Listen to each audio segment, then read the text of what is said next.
नारायण नाम की महिमा। अजामिल की कथा। कान्यकुब्ज कन्नौज में एक ब्राह्मण रहता था। उसका नाम अजामिल था। यह अजामिल बड़ा शास्त्रज्ञ था। शील, सदाचार और सद्गुणों का तो यह खजाना ही था। ब्रह्मचारी, विनीत, जितेंद्रिय, सत्यनिष्ठ, मंत्रवेत्ता और पवित्र भी था। इसने गुरु, संत, महात्माओं सबकी सेवा की थी। एक बार अपने पिता के आदेशानुसार वन में गया और वहां से फल फूल, समिधा तथा कुश लेकर घर के लिए लौटा। लौटते समय इसने देखा कि एक व्यक्ति मदिरा पीकर किसी वेश्या के साथ विहार कर रहा है। वेश्या भी शराब पीकर मतवाली हो रही है। अजामिल ने पाप किया नहीं, केवल आंखों से देखा और काम के वश हो गया। अजामिल ने अपने मन को रोकने की बहुत कोशिश की, लेकिन नाकाम रहा। अब यह मन ही मन उसी वेश्या का चिंतन करने लगा और अपने धर्म से विमुख हो गया। अजामिल सुंदर सुंदर वस्त्र, आभूषण आदि वस्तुएं जिनसे वह प्रसन्न होती ले आता। यहाँ तक कि इसने अपने पिता की सारी संपत्ति देकर भी उसी कुलटा को रिझाया। यह ब्राह्मण उसी प्रकार की चेष्टा करता जिससे वह वेश्या प्रसन्न हो। इस वेश्या के चक्कर में इसने अपने कुलीन नवयुवती और विवाहिता पत्नी तक का परित्याग कर दिया और उस वेश्या के साथ रहने लगा। इसने बहुत दिनों तक वेश्या के मल समान अपवित्र अन्न से अपना जीवन व्यतीत किया और अपना सारा जीवन ही पापमय कर लिया। यह कुबुद्धि न्याय से, अन्याय से, जैसे भी जहां कहीं भी धन मिलता वहीं से उठा लाता। उस वेश्या के बड़े कुटुंब का पालन करने में ही यह व्यस्त रहता।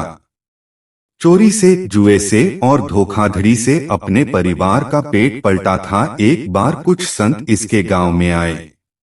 गांव के बाहर संतों ने कुछ लोगों से पूछा कि भैया, किसी ब्राह्मण का घर बताइए, हमें वहां पर रात गुजारनी है।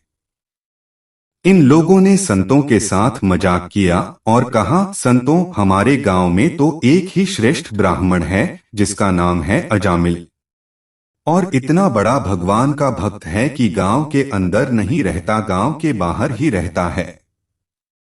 अब संत जन अजामिल के घर पहुंचे और दरवाजा खटखटाया। भक्त अजामिल, दरवाजा खोलो। जैसे ही अजामिल ने आज दरवाजा खोला तो संतों के दर्शन करते ही मानो आज अपने पुराने अच्छे कर्म उसे याद आ गए। संतों ने कहा कि भैया, रात बहुत हो गई है, आप हमारे लिए भोजन और सोने का प्रबंध कीजिए। अजामिल ने सुंदर भोजन तैयार करवाया और संतों को करवाया। जब अजामिल ने संतों से सोने के लिए कहा तो संत कहते हैं, भैया, हम प्रतिदिन सोने से पहले कीर्तन करते हैं। यदि आपको समस्या न हो तो हम कीर्तन कर लें। अजामिल ने कहा, आप ही का घर है महाराज, जो दिल में आए सो करो। संतों ने सुंदर कीर्तन प्रारंभ किया और उस कीर्तन में अजामिल बैठा। सारी रात कीर्तन चला और अजामिल की आंखों से खूब आंसू गिरे हैं। मानो आज आंखों से आंसू नहीं, पाप धुल गए हैं। सारी रात भगवान का नाम लिया। जब सुबह हुई संत जन चलने लगे तो अजामिल ने कहा, महात्माओं, मुझे क्षमा कर दीजिए, मैं कोई भक्त वक्त नहीं हूं, मैं तो एक महापापी हूं। मैं वेश्या के साथ रहता हूं और मुझे गांव से बाहर निकाल दिया गया है। केवल आपकी सेवा के लिए मैंने आपको भोजन करवाया, नहीं तो मुझसे बड़ा पापी कोई नहीं है। संतों ने कहा, अरे अजामिल, तूने ये बात हमें कल क्यों नहीं बताई? हम तेरे घर में रुकते ही नहीं। अब तूने हमें आश्रय दिया है तो चिंता मत कर। ये बता, तेरे घर में कितने बालक हैं? अजामिल ने बता दिया कि महाराज, 9 बच्चे हैं और अभी ये गर्भवती है।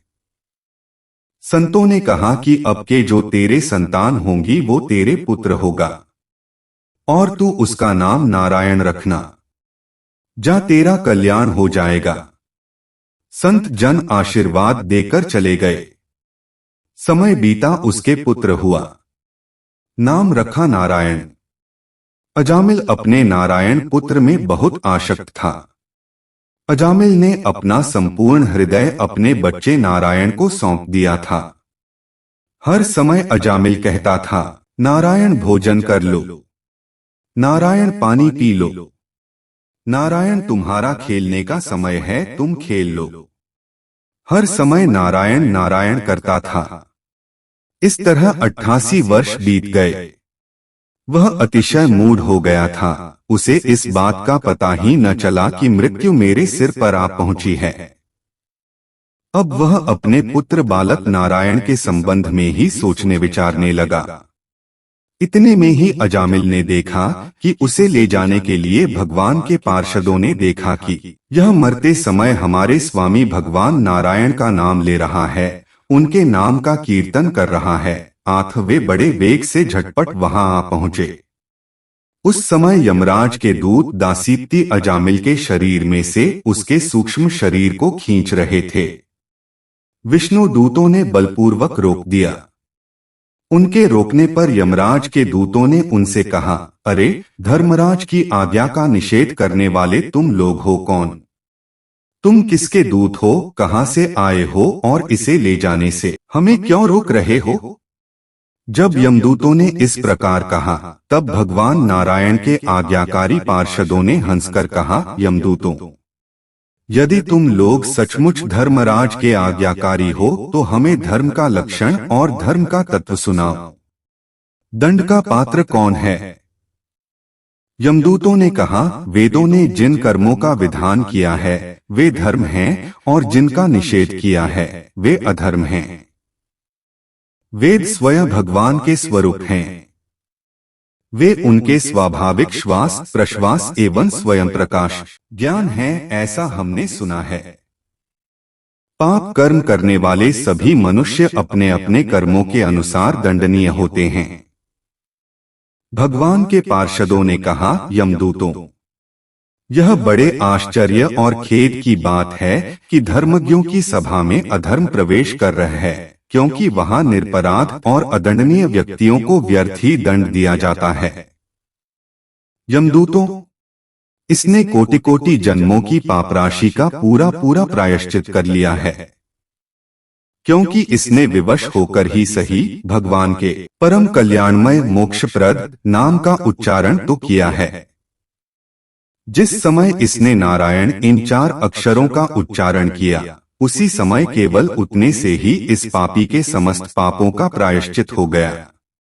चोर, शराबी, मित्रद्रोही, ब्रह्मघाती, गुरुपत्नीगामी, ऐसे लोगों का संसर्गी, स्त्री, राजा, पिता और गाय को मारने वाला, चाहे जैसा और चाहे जितना बड़ा पापी हो, सभी के लिए यही इतना ही सबसे बड़ा प्रायश्चित है कि भगवान के नामों का उच्चारण किया जाए, क्योंकि भगवान नामों के उच्चारण से मनुष्य की बुद्धि भगवान के गुण, लीला और स्वरूप में रम जाती है और स्वयं भगवान की उसके प्रति आत्मीय बुद्धि हो जाती है।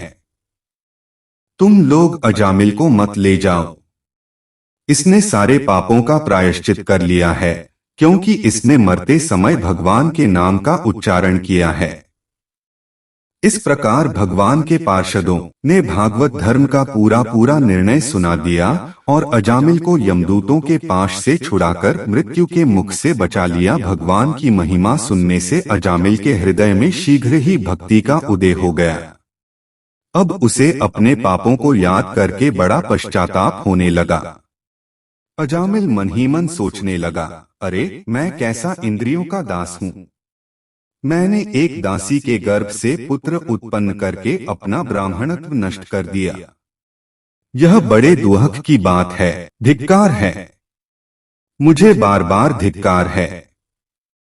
मैं संतों के द्वारा निंदित हूँ, पापात्मा हूँ। मैंने अपने कुल में कलंक का टीका लगा दिया। मेरे माँ बाप बूढ़े और तपस्वी थे, मैंने उनका भी परित्याग कर दिया। ओह, मैं कितना कृतघ्न हूँ।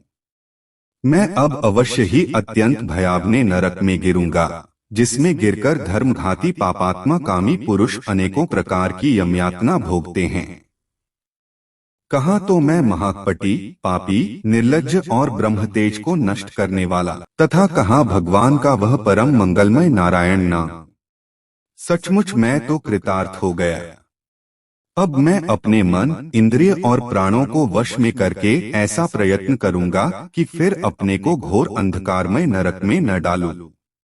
मैंने यमदूतों से डर के अपने पुत्र नारायण को पुकारा और भगवान के पार्षद प्रकट हो गए। यदि मैं वास्तव में नारायण को पुकारता तो क्या आज श्री नारायण मेरे सामने प्रकट नहीं हो जाते।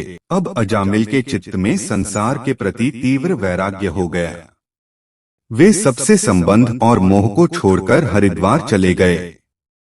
उस देवस्थान में जाकर वे भगवान के मंदिर में आसन से बैठ गए और उन्होंने योग मार्ग का आश्रय लेकर अपनी सारी इंद्रियों को विषयों से हटाकर मन भगवान श्री कृष्ण में लीन कर लिया और मन को बुद्धि में मिला दिया। इसके बाद आत्मचिंतन के द्वारा उन्होंने बुद्धि को विषयों से पृथक कर लिया तथा भगवान के धाम अनुभव स्वरूप परब्रह्म में जोड़ दिया। इस प्रकार जब अजामिल की बुद्धि त्रिगुणमयी प्रकृति से ऊपर उठकर भगवान के स्वरूप में स्थित हो गई, तब उन्होंने देखा कि उनके सामने वे ही चारों पार्षद जिन्हें उन्होंने पहले देखा था, खड़े हैं। अजामिल ने सिर झुकाकर उन्हें नमस्कार किया। उनका दर्शन पाने के बाद उन्होंने उस तीर्थ स्थान में गंगा के तट पर अपना शरीर त्याग दिया और तत्काल भगवान के पार्षदों का स्वरूप प्राप्त कर दिया। अजामिल भगवान के पार्षदों के साथ स्वर्णमय विमान पर आरूढ़ होकर आकाश मार्ग से भगवान लक्ष्मीपति के निवास स्थान वैकुंठ को चले गए। जय श्री हरि। अगर आपको यह कथा अच्छी लगी हो तो चैनल को लाइक, शेयर, सब्सक्राइब अवश्य करें। धन्यवाद।